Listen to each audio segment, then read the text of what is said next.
yan kinabuhi sa Diyos rabyuta mo salim ay sa tanong ay siya kauban ka.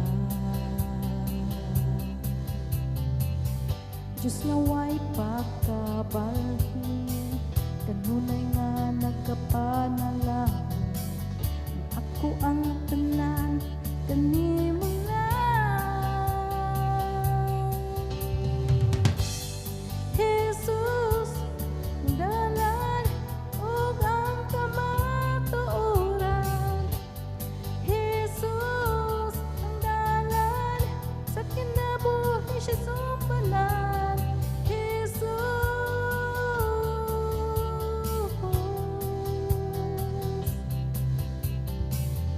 Panahon sa kalisdanan, ikaw ang among saligan, inubanan sa himaya o grasya mo.